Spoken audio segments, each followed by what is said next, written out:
History is often written in the bold strokes of victory, capturing the moments when medals are draped around necks and flashbulbs blind the celebrated geniuses of our time.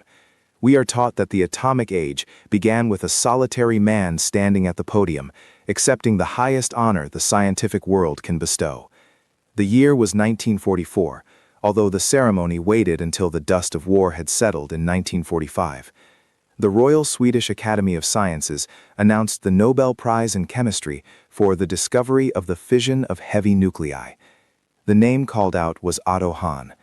He stood there, the acclaimed father of nuclear chemistry, basking in the applause of his peers, accepted the golden medal, and delivered a speech that cemented his legacy as the titan who unlocked the secrets of the universe. But there was a silence in that room that screamed louder than the applause. A void shaped like a person who should have been standing right next to him. In the shadows of that golden moment lay a lie that would persist for decades. The narrative constructed that night was simple. A brilliant German chemist, working alone in Berlin, had achieved the impossible. But this story was a fabrication, a convenient fiction that erased the very mind that had made the discovery possible. It was not merely an oversight. It was a surgical excision of a 30-year partnership that had defined modern physics. To understand the magnitude of this theft, we must rewind the tape, past the war, past the accolades, back to a time when the world was rigid and unyielding. We go back to 1907, Berlin. A young Austrian physicist named Lise Meitner arrived in the city, her eyes burning with the kind of intellect that scares lesser men. She had come to study with Max Planck, a man who generally didn't allow women in his lectures. But Meitner was different. She was a force of nature wrapped in the quiet demeanor of a Victorian lady. She met Otto Hahn, a charming, affable chemist who needed a physicist to explain the radiation he was studying. They were the perfect match, the chemist who loved to experiment and the physicist who understood the deep mathematical underpinnings of reality. However, the University of Berlin was not designed for a partnership of equals. It was a fortress of male privilege. While Hahn was given a laboratory on the upper floors, bathed in sunlight and filled with the chatter of colleagues, Meitner was banished to the basement. She was forced to work in a converted carpenter shop with a separate entrance. She was not allowed to set foot in the main laboratories, lest her hair catch fire, or, heaven forbid, she distract the men. For years, she worked in the damp, wood-shaving-filled gloom, analyzing the data Hahn brought down to her. She was the guest, the unpaid associate, the ghost in the machine. Yet, despite the humiliation, the work they produced was electric. They were Lise and Otto, a two-headed scientific organism. They discovered a new element, protactinium. They became the darlings of the scientific community. Einstein called her our Marie Curie. As the years passed and the Weimar Republic brought a brief flicker of modernity, Lise finally emerged from the basement. She became a professor, the first woman in Germany to hold the title in physics. They were at the summit of their careers, preparing to tackle the greatest mystery of the age, the neutron and the heavy nucleus. But history had a darker turn in store. In 1933, the shadows lengthened across Germany. The Third Reich did not care for brilliant physicists if they carried Jewish blood. Lise Meitner, born Jewish but converted to Protestantism, thought her Austrian citizenship would protect her. She watched as her colleagues were fired, as the books were burned, and she buried her head in her work, believing that physics was a sanctuary untouchable by politics. It was a naive hope. By 1938, Austria was annexed, the Anschluss. Overnight, her protection evaporated. She was no longer a distinguished foreign guest. She was a target. The walls closed in rapidly. Her passport was invalidated. There were whispers that scientists like her would be detained, forbidden from leaving the Reich, their minds enslaved for the coming war. Otto Hahn, for all his later cowardice, knew she had to leave. But he was paralyzed by the system he was part of. It was the physics community, Niels Bohr, Dirk Koster, who organized the escape. In July 1938, with only a few hours' notice, Lise Meitner fled Berlin. She took 2 small suitcases and a diamond ring Hahn had given her, an heirloom from his mother, to bribe border guards if necessary. She sat on a train, terrified, watching the German landscape blur past, holding her breath every time a uniform appeared. She crossed the border into the Netherlands by the skin of her teeth. She had escaped with her life, but she had lost everything else. She was 60 years old, a refugee with no home, no lab, and no language. She ended up in Stockholm at the Nobel Institute for Physics, but the welcome was cold. Her host, Mane Siegbahn, didn't like her, didn't want her there, and gave her no equipment.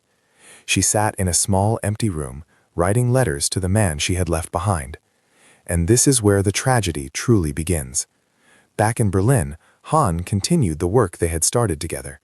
He was experimenting with uranium, bombarding it with neutrons, expecting to create heavier elements. But the results were making no sense. He was a chemist. He knew how to separate elements. He found barium, a light element, in the mix. It shouldn't have been there. It was physically impossible according to the laws of physics they knew. Confused, panicked, and out of his depth, he did the only thing he could do. He wrote to the only person who could understand it. He wrote to Lise. "Dearest Lise," he wrote, "something is strange." He was begging for her brain, for her insight, just as he had for 30 years. But this time, she wasn't in the basement downstairs. She was a ghost in exile. And as the winter of 1938 descended, the stage was set for the greatest discovery of the century and the greatest betrayal. The world believes Hahn unlocked the atom, but the truth is he was holding the key, staring at the lock, and he had no idea how to turn it. The hand that turned the key was hundreds of miles away, shivering in the Swedish snow. The winter of 1938 in Sweden was dark, oppressive, and biting. For Lise Meitner, the cold was not just meteorological, it was professional and existential. She was a woman who had once commanded one of the finest laboratories in Berlin, surrounded by the hum of cyclotrons and the respectful murmurs of students. Now she was alone, in a country that barely tolerated her, silenced by exile, her life's work seemingly severed by a border guard's stamp. But her mind, that razor-sharp, relentless instrument, was still connected to Berlin by a thin, fragile lifeline, the postal service. In Berlin, Otto Hahn and his assistant, Fritz Strassmann, were floundering. They were performing experiments that should have produced radium, a heavy element just below uranium on the periodic table. But the chemical analysis kept shouting a different answer: barium. Barium was almost half the weight of uranium. It was as if you threw a bowling ball at a wall and it shattered into 2 marbles. The physics of the time said this was impossible.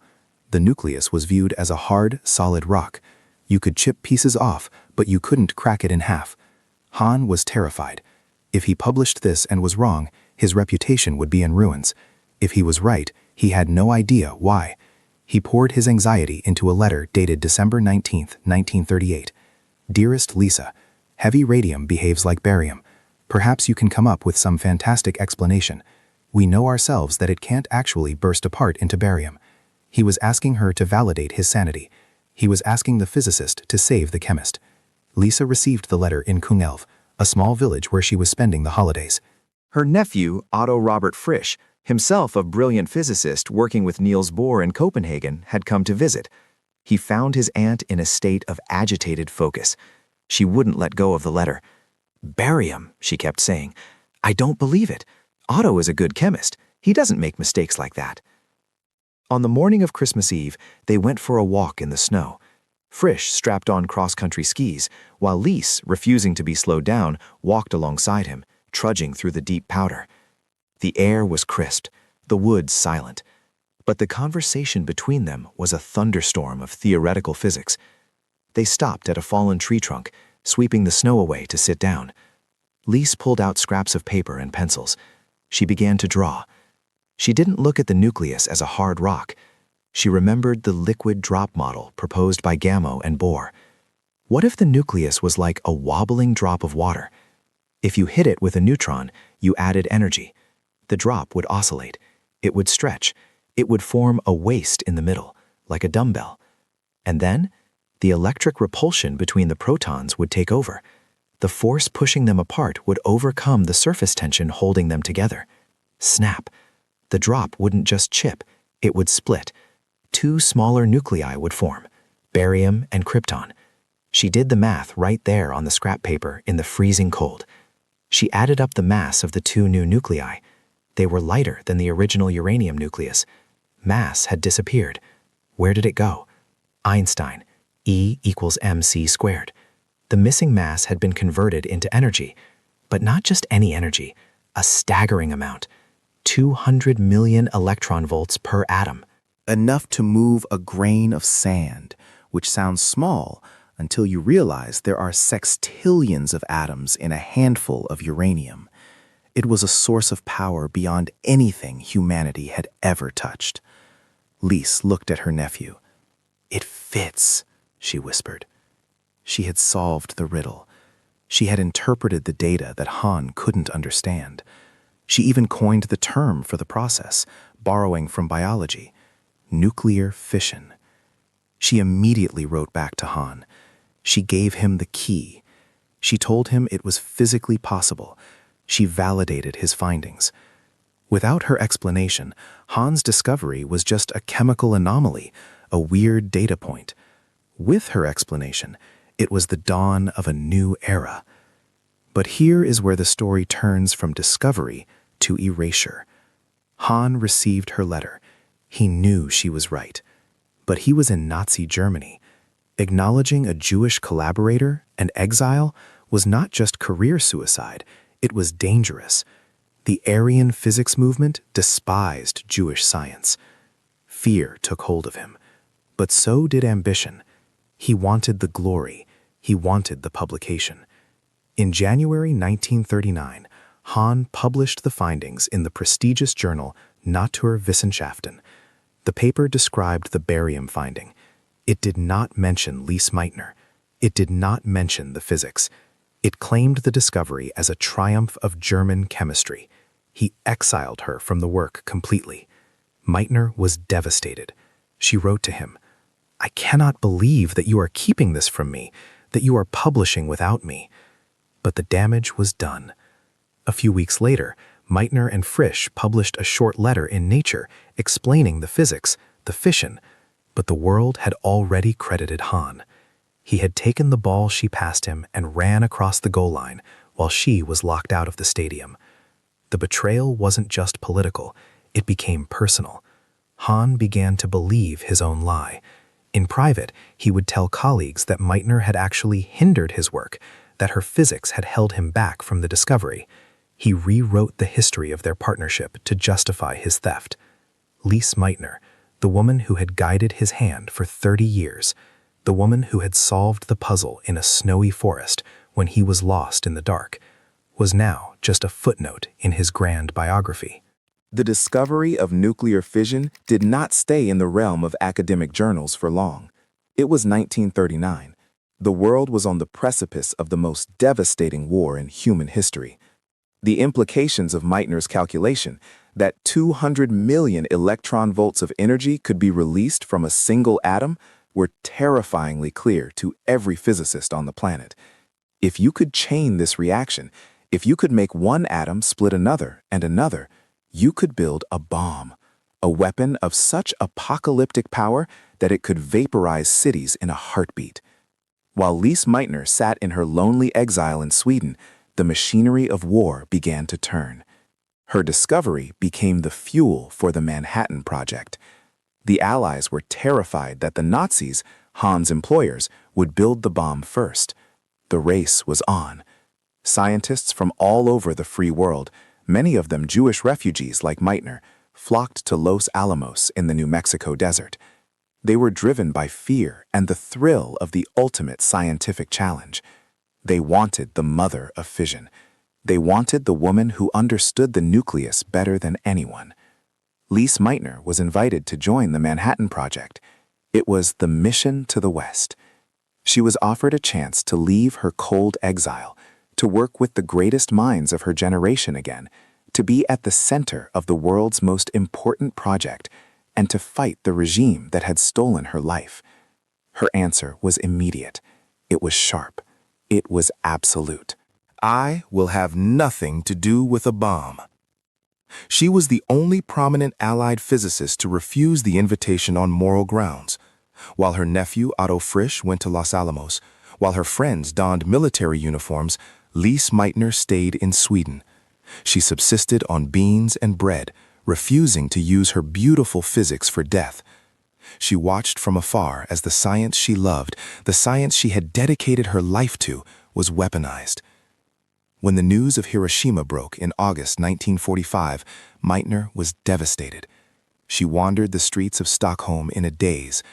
Reporters hunted her down, calling her the Jewish mother of the bomb, a cruel, twisted irony for the one woman who had said no. She was horrified by the destruction. Unlike Hahn, who was captured by the Allies and interned at Farm Hall in England, Meitner had to grapple with the fact that her intellectual child had become a monster. At Farm Hall, secretly recorded tapes reveal Hahn's reaction to the bomb. He was shocked, but his ego quickly took over. He constructed a narrative that he was the sole discoverer, distancing himself from the bomb's horror while claiming all the credit for the science. When the 1944 Nobel Prize for Chemistry was announced for him alone, he didn't correct the record. He didn't say, "I share this with Lise Meitner." He took the money, he took the medal, he took the fame. Meitner's reaction to the Nobel snub was dignified, but the pain was evident. Hahn surely fully deserved the Nobel Prize for Chemistry, she wrote to a friend. There is really no doubt about it. But I believe that Frisch and I contributed something not insignificant to the clarification of the process of uranium fission, how it originates, and that it produces so much energy, and that was something very remote to Hahn. It was an understatement of the century. She had explained what he had merely observed. In the years that followed, the world tried to make amends, often in clumsy ways. She was named Woman of the Year by the American press, dined with President Truman, but she never regained the time or the position she had lost. She spent her remaining years traveling, advocating for arms control, and encouraging women in science. She never expressed bitterness towards Hahn publicly, maintaining a friendship that many found baffling, but she never let him forget the truth in their private letters. Lise Meitner died in 1968, just days before her 90th birthday. Her tombstone, chosen by her nephew Otto Frisch, bears a simple, powerful epitaph: Lise Meitner, a physicist who never lost her humanity. History, however, has a way of correcting itself, even if it takes time. The archives were opened. The letters were read. The assistant was revealed as the architect. In 1997, the scientific community offered her the ultimate apology, an honor far more enduring than a Nobel Prize. Element 109 in the periodic table was named Meitnerium. Nobel Prizes gathered dust in museums. Medals are sold at auctions. But Meitnerium will remain in the fundamental chart of the universe as long as humanity studies the stars. Otto Hahn has a fission process named after him. Lise Meitner has an element. She is woven into the very fabric of reality she helped to explain. She split the atom, she refused the bomb, and in the end, she proved that while you can steal a prize, you cannot steal the truth. She was not just a woman in the shadow of a man. She was the light that cast the shadow in the first place.